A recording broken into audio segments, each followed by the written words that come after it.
शायद बहुत अच्छा रहता लाए, लेकिन आज बहुत तकलीफ और दर्द के बात है। तो ठीक है, ज्यादा अब समय नहीं लगाई, बस एक लाइन हटे का वजह झारखंड में बोलेंगे कि महाराष्ट्र किसका है। कोई दिक्कत नहीं भाई, महाराष्ट्र मराठियों का है, हम भी बोलते हैं गर्व से। हम झारखंड है, लेकिन हम मानते हैं हम यहाँ मजदूर के रूप में। और अगर हमारे कुछ लोग अगर तरक्की भी किए हैं, फिर भी हमारा मूल झारखंड ही है। कि महाराष्ट्र किसका है, बंगाल किसका है, बिहार किसका है, गुजरात किसका है, तो झारखंड सबके बाप के है की, लेकिन हमार बाप दादा के लगे जात जात। एक बात बताए दो, अब समापन कर दो।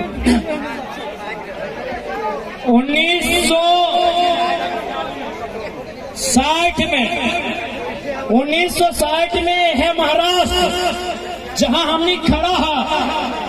1960 में बैठ जा यह महाराष्ट्र जहां हमने खड़ा है।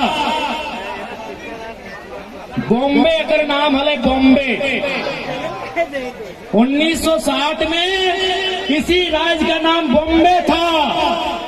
दो समुदायों के बीच ये तय होता है कि गुजराती भाषा भाषी के लोगों के लिए गुजरात दिया जाए, मराठी भाषा भाषी के लिए महाराष्ट्र लिया जाए, और उसी शर्त के साथ महाराष्ट्र और गुजरात बना है कि नहीं बना है ना।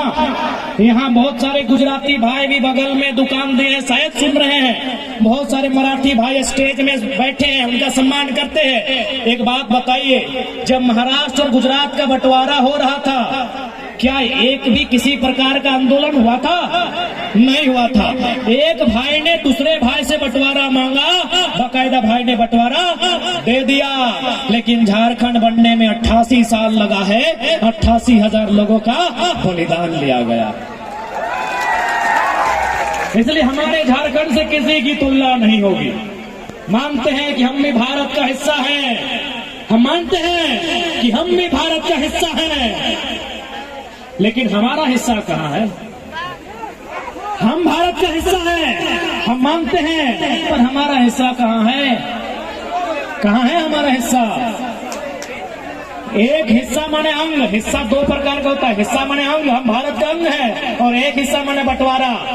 हम भारत का हिस्सा हैं, हमारा हिस्सा कहाँ है? यही नागपुर में MCL है, अंतिम लाइन में दोहराऊंगा। यही आपका नागपुर में WCL है, माफी चाहूंगा। यही नागपुर में WCL है, जिसको अंग्रेजी में फुल फॉर्म बोलेंगे वेस्टर्न कोलफील्ड्स लिमिटेड, यानी कोयला का काम होता है। हमारे झारखंड में 3 यूनिट है, BCCL, CCL, ECL। आप महाराष्ट्र के एक अधिकारी से मेरी टेलीफोनिक बात हुई, उन्होंने कहा कुछ दिन पहले 75 लोगों को आवास दिया गया है, 75 लोगों को नौकरी दी गई है, क्योंकि उनकी जमीन में कोयला मिला है। झारखंड चले जाइए, वहाँ घर जबरदस्ती तोड़ा जाता है। झारखंड चले जाइए, वहाँ 999 साल का लीज होता है। क्योंकि मेरे बहुत सारे काबिल मराठी भाई लोग आए हैं, मंच की शोभा बढ़ा रहे हैं, मैं उनके कानों तक भी पहुंचाना चाहूंगा कि झारखंड में इतना अन्याय होता है कि कंपनी 999 साल का लीज लेती है। बताइए, आपके महाराष्ट्र में भी लीज लिया गया होगा, हार्डली 99 साल का होगा, 999 साल का नहीं होगा। जब भी कोई कंपनी या फैक्ट्री लगती है दादा, 99 साल, 50 साल, 30 साल का लगता होगा आपके यहाँ। आप महाराष्ट्र ही है ना दादा? हमारे महाराष्ट्र से हैं। यहाँ ये नियम है, या तो 30 साल, या तो 50 साल, या तो हार्डली 99 साल। हमारे झारखंड में इतना बेईमानी किया जाता है कि 999 यानी 1000 साल का लीज लिया गया। ना हमारे लोग जानेंगे, ना उस समय तो कोई बचेगा, ना अपना जमीन वापस करेगा। आप यहीं देखिए, WCL कोयला का काम करती है, हमारे वहाँ CCL है, वो भी कोयला का काम करती है, लेकिन यहाँ नौकरी, मुआवजा, विस्थापन बरोबर देती है। झारखंड में लूटपाट करती है, झारखंड में अन्याय करती है, दोहन करती है। इसलिए आज जो आवाज धनबाद में उठाए, जो आवाज बोकारो में उठाए, जो आग झुमरा और पारासनाथ में लगा है, आज माया नगरी में लेके आए हैं। 24 में सीधा दिल्ली लेके जाएंगे। आज बहुत सारा माया नगरी लोग अपना खिड़की बंद रखा है, बोलता है झारखंड का एक छोटा सा लड़का आया है। 24 में दिल्ली आने दीजिए, आप लोग भी खिड़की खोल के सुनिएगा मराठी में। आपको भी हमारे आइडियाज, हमारी आइडियोलॉजी खिड़की खोल कर सुनना होगा। आप अभी हम लोग को छोटा बच्चा समझकर बंद करके बैठे हैं। 24 आने दीजिए, राजधानी में हमारी भी दस्तक होगी। और जब हमारी दस्तक होगी तो वचन देते हैं देश के प्रधानमंत्री को भी चुप करा के बैठेंगे। ये वचन देते हैं आज माया नगरी से। और अंत में यही कहेंगे कि प्रवासी मजदूर जो भाई हैं, आप जिस अवस्था में रहते हैं, आप जिस अवस्था में हैं, अपनी अवस्था के साथ आगे बढ़ने का चेष्टा कीजिएगा। जो भी आप आर्थिक उपार्जन करते हैं उसे बचत करने का प्रयास कीजिएगा। अगर आप फैमिली के साथ रहते हैं, अपने बच्चों को पढ़ाइएगा। यदि आप माता पिता से दूर रहते हैं तो 2 पैसा का बचत करके अपने गाँव, अपने बूढ़े माता पिता की एक बार सुधि लेने का काम कीजिएगा। मैं ये संदेश आपको दूंगा। और ये भी आप 24 में जो भी लीडर रहे, अगर मतदान करते हैं सवाल कीजिए कि 50,000 छोटी बड़ी कंपनियां हैं, मजदूरों की संख्या कम होनी चाहिए, मजदूरों की संख्या कम होनी चाहिए। और नहीं तो फिर आप मजदूर राजनीति में आएंगे।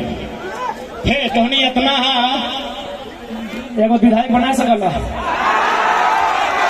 हाँ मजदूर है अशोक, हमें कहा थोड़े करबो तो मजदूर अब केवल मजदूरों की नहीं सोचेगा,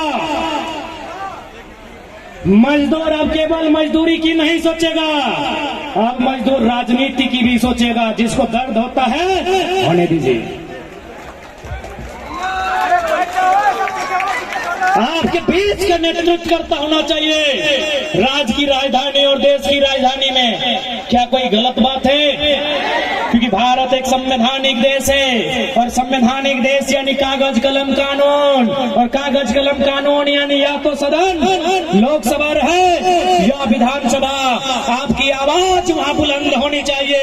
यदि आपकी आवाज वहां बुलंद होगी तो प्रवासी मजदूरों के अधिकार से न देश मुंह मोड़ेगा न राज्य मुंह मोड़ेगा।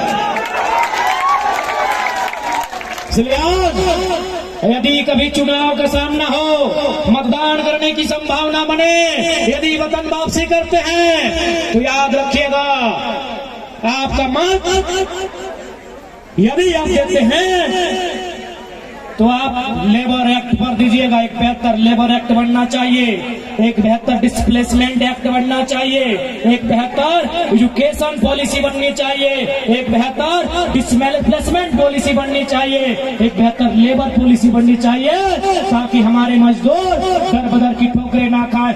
और क्यों खाएं हमारे मजदूर ठोकरें? धनबाद कोयला देता है, कोडरमा भुरक देती है, गिरिडीह पत्थर देता है, गोमिया बारूद देता है। तो हमारे मजदूर क्यों ठोकर खाएंगे? बोकारो कोयला देता है, स्टील देता है, गैस देता है, तो हमारे मजदूर ठोकर क्यों खाएंगे? इसलिए आज मजदूरों को एक बात याद रखिएगा, नियति में कुछ नहीं होता है, अपनी तकदीर का फैसला खुद लेना पड़ता है। कि मजदूर का हाथ है नेताजी, ये मजदूर का हाथ है नेताजी, लोहा को पिघलाकर उसका आकार बदल देता है। ये हाथ लोहा को भी गलाता है और यही हाथ वोट भी दबाता है। आप अगर अच्छी पॉलिसी बनाइएगा नेताजी तो ये मजदूर का हाथ लोहा गलाएगा। यदि आप गलत पॉलिसी बनाइएगा तो ये मजदूर का हाथ आपका गला दबाएगा नेताजी। इस बात को याद रखिएगा। ये मजदूर का हाथ है कातिया, लोहा पिघला कर उसका आकार बदल देता है। मुझे किसी के टुकड़ों में पलने की जरूरत नहीं, इसीलिए तो मैं कुत्ता बनकर तुम्हारे चरणों में रहना पसंद नहीं करता हूं, भले मजदूरी करके महाराष्ट्र चला जाता हूं। इसलिए आज मजदूरों को अपनी आने वाली पीढ़ी का, मजदूरों को अपने आने वाले भविष्य का संरक्षण करने के लिए इस हाथ में जो शक्ति है, इस हाथ में जो वोट की शक्ति है, उसका प्रयोग करना होगा।